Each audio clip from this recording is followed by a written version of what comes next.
What is going on, guys? We were playing NHL 17 GM mode here on Y480 with our Colorado Avalanche. Last episode was the What is Going On Here episode, where we are first. Basically, we're tied for first in the league right now. 88 points at the trade deadline. So we got some decisions to make. Here are some of the comments I was getting. Just so you know, if you leave a comment down below in the comment section down there, and the next video I use it, you know, or it helps me, not necessarily if I use it, but if it's just helpful or something that can help with this GM mode, there's a chance I'll put it up in the next video. So make sure to go down there. I'm sure at the end of this, we'll probably be going to the playoffs. So line combos or changes you want to be made. Basically, every move I make is based on what you guys suggest.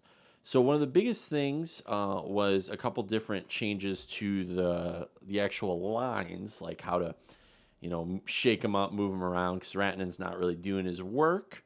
So this was kind of the thing. People wanted Barzal up here on the first line, changing to right wing, so I did that. Look at his shooting category, just amazing. Yager down here to help out the second. I was going to move Landeskog up here, but, I mean, the thing is, the line is still getting it done. So what I did was I changed Ratanen into a two-way forward. That's a little, most likely it's a little bit controversial, but, I mean, he has decent two-way forward stats. His stats look almost identical to, what's his name from a couple of years ago? Derek Roy. Like all 85s, like everything is 85s. So he was a two-way forward. I'm making Rattanen a two-way forward just for the remainder of the season.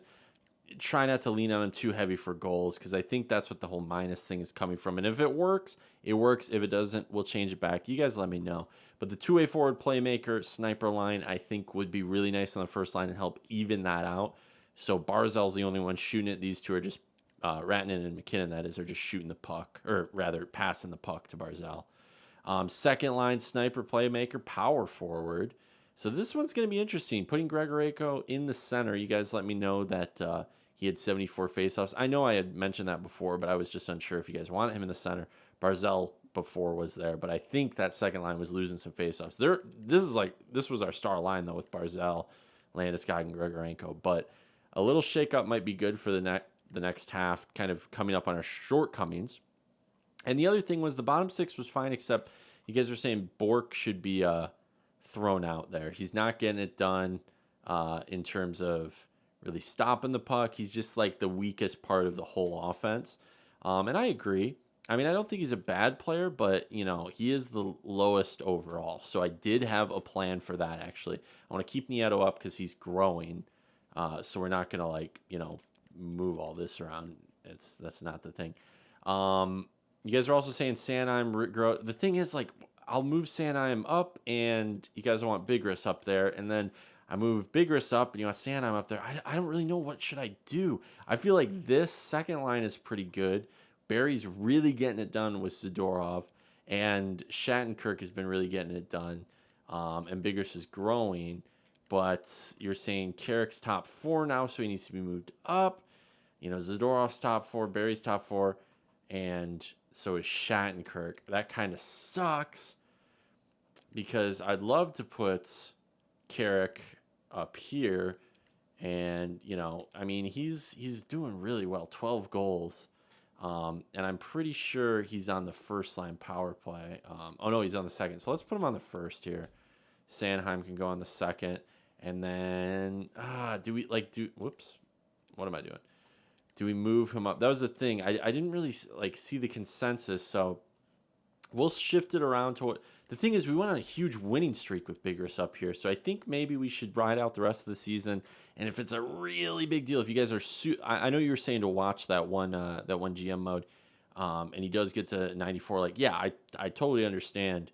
The thing is, I just, you know, I want a good rounded out core. Even if Bigris stops at or Bigros, how do you guys say it? Let me know. Even if he stops like 84, top 6 or something, I mean, that's better than the 81 or 82 that he was. And then Sanheim can come up for the remainder of the future and just get it up on that first line. The thing is, he doesn't have that great of shooting. It's just slightly off. I mean, his passing looks a little bit. I'm just like Yeah. His passing and his shooting needs to get a little bit better. I'd rather just have the first line be the best possible, for what it is for now. If it's a big deal, I will change it, obviously. And let's see here. And then last but not least, we got Picard and Stolarz just eating up those minutes, both of them doing really well. So this was the thing. Replacing Bork here. Just basically scratching him instead or throwing him down in the minors. I don't really care. He's got 1 year left. Even if someone picks him up, who cares? Whatever. But we need this fourth line to be a little bit more competitive. They're doing really well. Honestly, 8 goals, 9 assists is awesome for a fourth line, two-way forward. Really not doing bad. It's not amazing, but it's really good. Almost 10 goals. That's great. That's awesome. Everybody's chipping in. What's Nieto? Oh yeah, 11-11, 9-15. So this 37 assists here. It's because he's on the power play though. Yakupov, that is. Okay, so I did have an idea though, and it involves breaking this line up, which sucks. But basically, what I'm going to do is move Nieto down to the fourth line as the two-way forward filling in. So he's basically taking over Bork's position, and we're upgrading Nieto without getting him off the team. So I'll show you what I mean. So basically, a lot of people are saying hold on to your first-round picks, but if you wanted to get a rental, use a later-round pick. I think we should get a rental, a one-year player that we could potentially sign after this. So the thing we'll go for the player first, and I'll show you what I have involved in a trade for the player. So, okay, we were making fun of him last time, but I think this would be the best option. EA Sports is not the real world. Riley Sheehan, he's a Wings player that got his first goal in his last game last year. 84 overall, though, still growing, top 6 forward. 1 year left on the contract, 11-14, but he's a -24. He was probably on a weird line, most likely. So we can definitely help him out on that. But his shooting category is pretty big, or pretty good. And his defensive awareness and stuff isn't great. He's got good face-offs, so we could put him on maybe penalty kill or something. But I think that's covered. But it's mostly his physical category. Because I was looking at maybe getting a Matt Hendricks for a third-round pick or something. But then I was like, man, I could just sign a David Booth or a David Perron or something if I wanted a two-way forward like that. Hendricks, though, is a grinder. So it'd be a little bit different. A little he's got physical category, aggressiveness, 90, body checking 90. So that would be cool. But body checking 88 from Sheehan. He's an 84 overall. So that's a significant improvement on Nieto. And then the fourth line goes up by 1 overall. And I don't think we need to give up a ton for this guy. So check this out. We do Sheehan, and I weighed this out here. I didn't simulate it, but I did weigh it out, and I think this should work. They want to give up this fourth, and I didn't really think about it before, but we could probably add this fifth on as well. And then check this out. This Tampa Bay Lightning pick we traded for, boom. Fine with the second round pick. I'm cool with it. This draft apparently is pretty weak. Not another draft pick, but we go to Skaters Matching Block. And I was going to look at a player here, not the Klima brothers. Okay, pair. So I was looking at these AHL top 6 high potential guys. I know you guys say these guys can get to low 80s, which is really cool.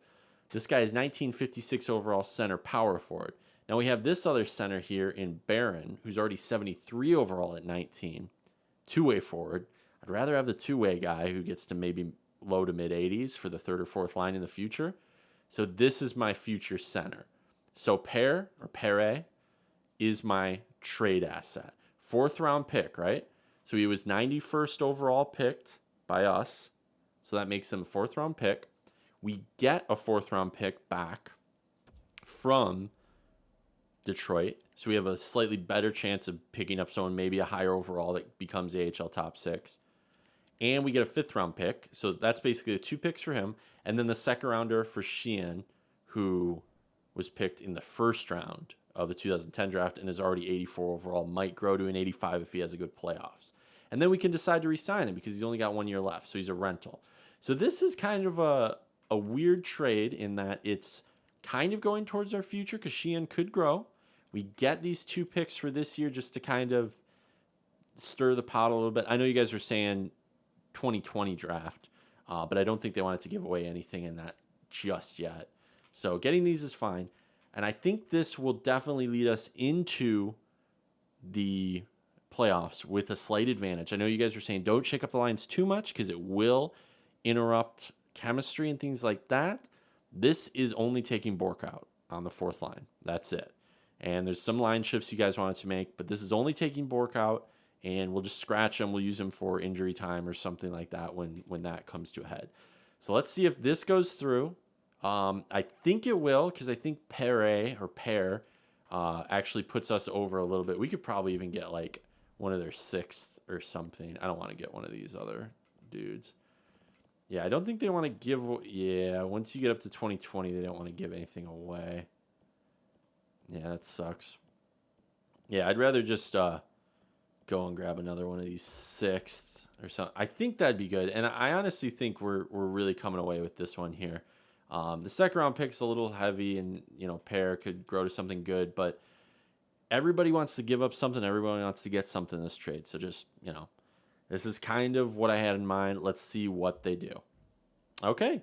It will contribute to our success. We're accepting your trade offer. So I think actually that was a little more on their side, they think. I don't know what the actual words, what their scale is, because I know the done deal one is like totally even. The contribute to success, I think, might be just above done deal, kind of.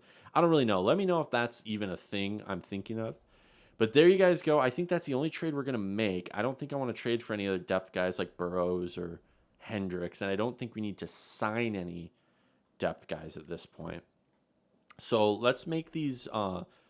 We got one move to make, so it's really not like a big deal. We're going to take Bork out here. And we're going to pop in Sheehan. So he's pumped to be on the team, 84 overall, and we're just going to swap this. I'll make Sheehan a left winger.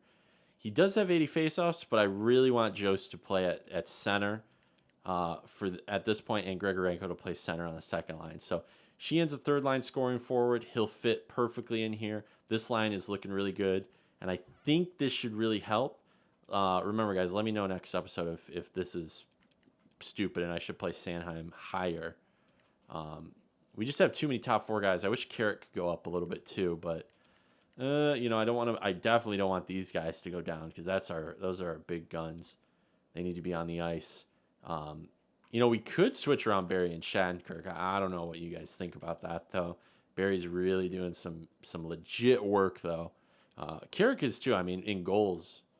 But overall points, Barry is killing it. Shattenkirk's really not that far behind. He's more of an assist guy, though. But, yeah, just let me know. I mean, obviously, 3-1, not very good. What's Sanheim at? 2-13. Is that because he's with Carrick, though? Or he's playing against weaker teams? The thing is, we got to this point with Bigras. Either way. It's tough for me to move him because we're the number 1 team in the NHL right now. You guys got to understand, it's scary, I mean, it's scary moving Rantanen. If I switch this around, is it going to be devastating for everyone? I don't know. So I'm not going to do it right now. And then let's actually see if Sheehan can go on maybe the penalty kill. I think we could put him in there for Rantanen, actually. Yeah, let's put him in there for Rantanen. Rantanen has better defensive awareness. Yeah, I was just thinking maybe... I want Jost to get some time, too. Boyle and McKinnon, that's actually fine. Boyle's on this 1st line, though. But he's got better defensive awareness. Let's take Boyle off this one and put Sheehan on, just so that Sheehan can take away some of that, when these guys are tired or we go down to 3, it's not like Boyle has to kill another penalty and it's all him. So that should be good. We can actually do this too. Because I know we put Boyle here because he's on the 4th line. So that should be fine. And then we can... I don't think he needs to be on the power play unless we put Boyle on the power play because of his line. So... our power play does need to be better, doesn't it? 10 and 19. I mean, he's doing pretty well, but, you know, he's not like a shooter. He's got decent stats. So let's actually put Sheehan there as well. Or should we put Grigorenko there instead? I'll put Sheehan in real quick here. Because Grigorenko's on the first line. That's right. He's getting some shots off as a center. And then we'll make Sheehan the left winger. Okay, that actually might be good. And we could put... No, I want Grigorenko on that first line. So, yeah, let's keep it at this. And then Boyle can be on the... the second one here. We'll actually do this just so he gets some more time and the penalty kill. So he still gets that time. He's not going to be super upset about his minutes because I think he should. Yeah, he should be fine. I think that would actually help us too because of his 80s face-off. Yeah, even though he's got 83, Boyle does. It might help us a little bit more because of the offensive skills of Sheehan that weren't existent in the real NHL for the most part. In the goal range, that is. But maybe he can get some passes off. His wrist shot is really good, though. So maybe this second power play unit can really get some work done. That would be very nice. And then with Carrick up here on the first, this might get some really good shots off, too. Yeah, they're both right-handed. Yeah, we'll just keep it at that. I don't need anybody to be on the... Yeah, whatever. Okay, so we're just going to go ahead. Oh, yeah, if you guys don't know, this is how you edit a player. We're going to edit Sheehan real quick to be a left winger for chemistry's sake. You go here to edit player in the league setting, or league settings, I guess. Edit player, and then we're going to go down to S for Sheehan. Sheehan, as some Michiganders say. Okay, I guess he's up at the top, actually. It's not actually. Oh, it's I did positions, not name. Whoops. God, I keep passing him. The game seems like it's lagging. Does it look like that in the video? Let me know. This game. Ugh. So we're just going to make him a left winger here. So pop him in at the left wing. Still a two-way forward. It's just going to be basically a higher overall replacement for Nieto, which I'm totally fine with. And I think we look pretty good at this point. Let me know what you guys think about that trade. Was it something that was worth it? I know some people are saying hold on to your picks. Other people are like, get rid of them. This draft is garbage. I think having somebody like Sheehan on the team to be able to maybe sign next year, like if we can sign him for like one or 2 million at like 84, 85 overall, dude, of course, I'll be fine with that. And he can just fill out the bottom six or whatever, or we can trade him. So let's go up to this day, just see if anything happens. Yeah, trade block, whatever.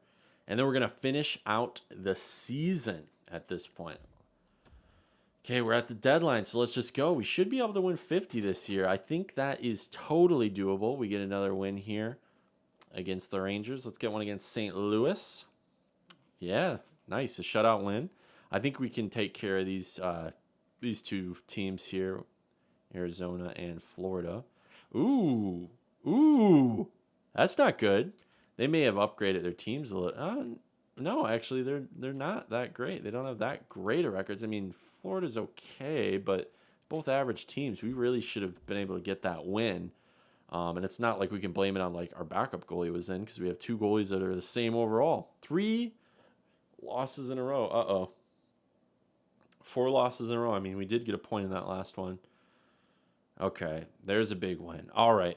I think it's just the algorithm trying to set us up for a more realistic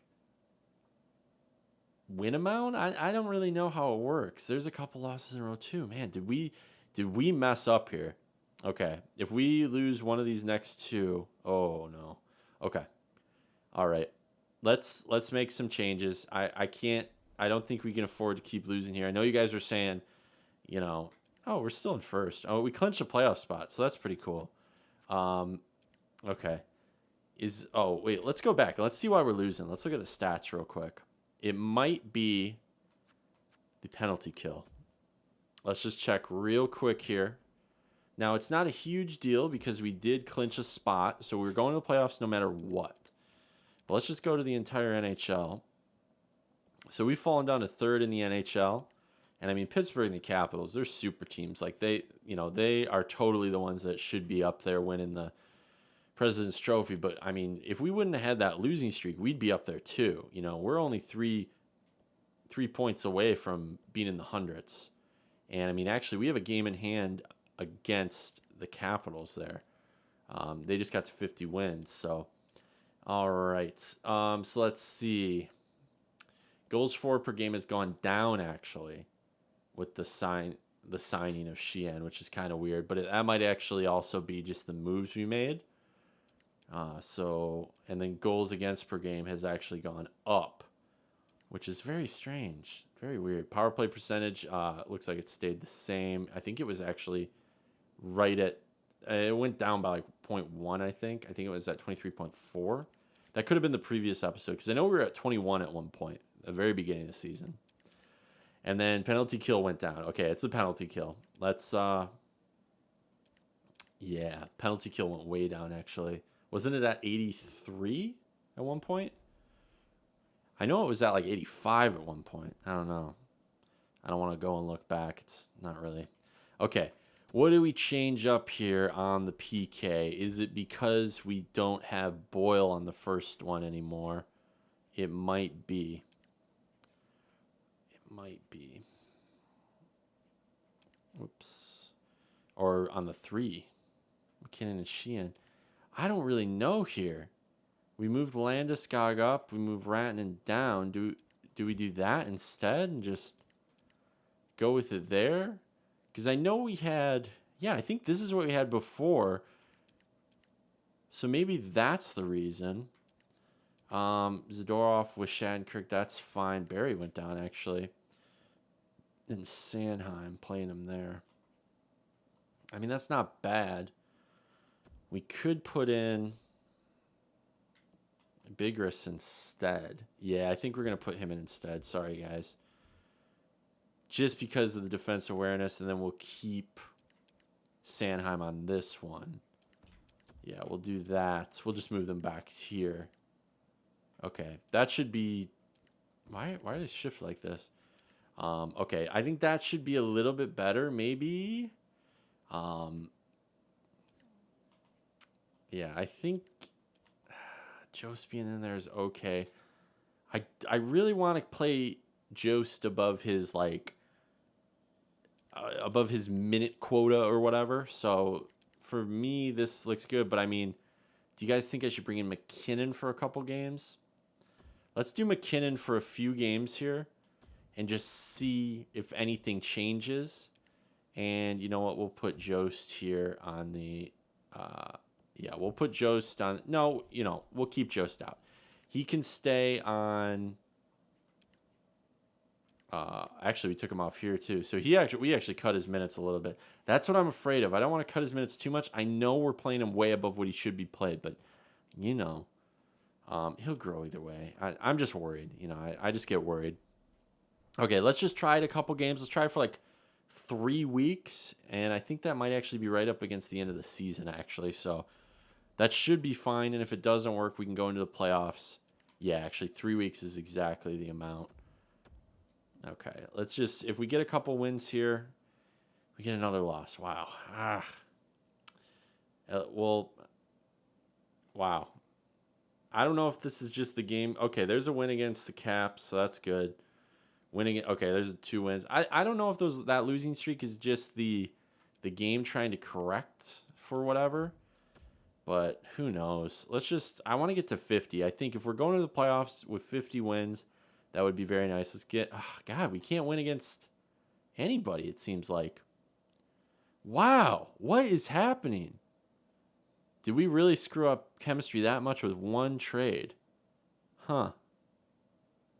I'm going to need your guys' help. I'm really going to need your guys' help. This is very strange. Did those slight movements and the trade really screw up the chemistry that much where we would go on such a big losing streak? I can't see that being a thing. Let's do a month in the OHL for forwards. Okay, we win our last game at least. So we go into the playoffs with a win. Don't worry, I will simulate up to see who we're facing. But yeah, look at that. We dropped behind the Stars. So the Stars were actually facing, going against us, but we get our 50th win. Man, look at that. 1-2 over 100. That's pretty nice. That's looking real good. Actually, let's go up because I want to get surprised I don't want to look at the... I guess I already looked at some of the stats, but I don't want to look at too many. Ooh, okay. That's what I was thinking. We're facing the Winnipeg Jets, who we just won against 5-1 in the first round. So, hey, maybe that first round exit isn't so real after all. Maybe we do get out of the first round, get our boys a little bit more experience and chemistry together. So here's my biggest thing. Did we mess up? I don't think Bork is the reason. I think that it's more along the lines of what we shook up here. Was making this guy, Ratnan, a two-way forward, a really dumb mistake? Should I bring him back to a... let's see what his... Oh, I can't look at his season stats. Okay, I'm going to the stats for the players. Was this a dumb idea to make him a two-way forward and to do those line changes? I don't think the line changes were dumb because you guys suggested them, and I think that a lot of those were really good ideas, especially with like Barzell's shot. Like, there's no way that him being up on a line with McKinnon, that's like gold. Grigorenko, look at these first three dudes here. 63 points. Barry, just absolutely. This is our cornerstone right now. McKinnon, oh man, 63 points. Obviously, he went on a little bit of a downturn with that first line kind of being shaky for a little bit. Grigorenko, plus 16, and he's got 62 points. So a lot of great players up here. I mean, 4 players above 60 points, and then Yakupov is almost at 60. Unreal. These guys are elite, all of them. Landeskog, 57 points. So he's doing fine. He's actually doing really well. Got a couple more goals in him. Actually, quite a few more goals. 25 and 32. Nice. Yager doing real well. 22 and 20. I don't have to look. I forgot they're right here. 16 and 20 for Barzell. So he didn't get that many more. I think, what was he at? 12? So we got like 4 more goals. 36, for a 20-year-old. 36 points for a 20-year-old. Not bad at all. Plus 11 is another good one. So next year when he gets some more time on that first line, maybe he'll be a little bit better. And he did fall down to an 83, I think, with that losing streak. Joe's doing really well, 35 points. Boyle doing really well. Sheehan got 34 points, so he scored a few more, got a few more assists, and he's up at an 85. That's beautiful. If you could get to an 86, I will re-sign you, my friend. Ratnan at 30, so his point totals went up. Goals he got 3 more? He had 5 goals. He went up 3 more, and he's got 22 assists. Not bad, but he is a first-line winger, so a minus 15 especially. He might be better next year, maybe doing a whole year at two-way forward. I don't know. What do you guys think? Please let me know. Begging for your help. Nieto doing pretty well on the third and fourth line this year. And Hosang. Carrick doing really well. 14 goals. Nice. As a defenseman. Sanheim, 4 and 14. Bork, 8 and 9. Sorry you got scratched, buddy. 3 and 6 as a defensive defenseman and a two-way defender. 3 and 1. So he did not even get another point. So I see what you guys mean about Bigris.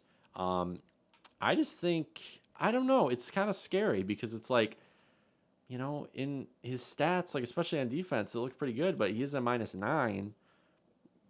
Take that for what it is, but I really do need your help next time, guys. Do we just move Sanheim up to that first line? Because he's at an 82, but who knows? Maybe he gets, some more time, gets up to an 83, then he's basically on par with Bigris stat-wise, but he's got the points to prove it, Or do we move Carrick up instead? Put him on the left instead of being, even though he's right-handed. That might be kind of fun, especially with that. And then just move Sanheim down, or rather, Bigris down with Sanheim. I don't know. Just let me know, guys. I'm just spitballing. None of these things I'm saying are 100% truth statements. And I'm sure some people are upset that I didn't move them, but I don't know. I was scared. So Stolarz is really looking good. It looks like he went down 1 overall. Both guys are doing fine. Late in the season, they both did kind of... The thing is, they haven't really changed. Their stats are pretty steady. They're very consistent. So, yeah, 34, 19, and 1, not too bad. 16, 9, and 2, also not bad at all. Both guys did really well for their overalls. Not looking at them. They're doing fine. Doing totally fine. So we looked over all that. We're facing Winnipeg. my question to you guys, what do we do about these lines? We've been losing games. We did win against this team very last game of the season by a big margin, 5-1. So I do not doubt we can beat this team. We've beat this team before, but it is that matchup. It's that matchup against Duchesne. Correct. Yeah. So what I'm going to do real quick is I'm going to go to play game, and we're going to actually look at their lines so you guys can just take a look real quick. Let me just do, wait, can I still do this? Is it still edit lines and strategies? Okay, I don't think oh shoot. Can you guys tell me how to do that? I used to be able to do where you could go in here and look at opponents' lines. But yeah, this is just me. It doesn't even let me change it to them. Oh, wait, can I do it in here? View opponents. Sorry. Okay, there we go. Woo! All right. First line. This is the big one. Laney, Scheifele, Wheeler. What a first line that is. That is a bunch of beauties right there. Laney, what's he at this year? Oh, it doesn't show. I could check it, but it's all good. I'll just get scared. Second line's looking pretty good, too, with Jokinen, a veteran presence. Duchesne, the old Colorado boy. Oh, man. Damn. And then Ehlers, he's a great player. He's growing. He's going to be very good. He's going to want a contract next year. Wow. Third line, Little, Dano, and Armia. Armia? Yeah, so if we can, wow. Fourth line, Lowry, Como, and Perreault. Some two vets on there, and then a younger guy. He's still been in the league for a couple years. Wow, this team's forward core is unreal. Looks really good. Obviously, there's going to be a couple of these guys. These two guys are definitely going to get over 90. Yeah, Duchesne's capped off. Little's capped off. Ehlers will most likely get around 89 or 90. I've seen him get up to 89. I don't think I've seen him get over that, though. Myers and Bufflin. Wow. Trouba, Weidman. Okay, they got a great team. They've got a really great team. They've even got some good guys in the back end here. Patan. Oh, maybe we should have traded for Patan. I think I had him in the Edmonton Oilers GM, and he was just unreal. The little PP line, wasn't he on that? Or was that? Yeah, it was Patan, Perron, and Little. Oh, man, that was the best. Those were the days, guys. And who's in goal? That's what I was looking at. Mason and Hellebuck. Okay, so Mason's actually looking pretty good. 86 overall. Don't have any of his stats, so that's a tough order. We did beat them 5-1, though, but they may have been resting some of their big guns. So we can't totally be sure at this point. But, yeah, wow. Okay, so let me know what you guys think. I did go up one day here, so there were some games on the 11th, I think. But next episode, we do round 1. Please, please let me know on those questions. Oh, man, it's just so annoying. And, hey, by the way, please go check out twitch.tv/Y4Turbo. I'm going to start doing consistent live streams coming up to the release date of NHL 18. We're going to be doing that Toronto GM mode. I'm going to be doing maybe a fantasy GM, an accept all trades GM was suggested, and we're going to be playing just some random games and maybe HUT and stuff like that. But please go check that out. Follow us. I'm going to be most likely streaming later this week. I've got to do a couple things for Twitch, but after that we're good. But I'm a new dude to Twitch. I used to stream, but doing console stuff, totally new in the NHL 17 community on Twitch. So I could really use the support. It'd be really cool if we saw quite a few viewers out there for the first stream. And I'll put up a video most likely tomorrow, just detailing when the stream's going to be. But thank you guys so much. Thank you for the support on the recent Why I Left YouTube video, on all my GMs, and just letting me know how great it is to be back. It's been unbelievable. Thank you again for watching, and we'll see you next time out on the ice.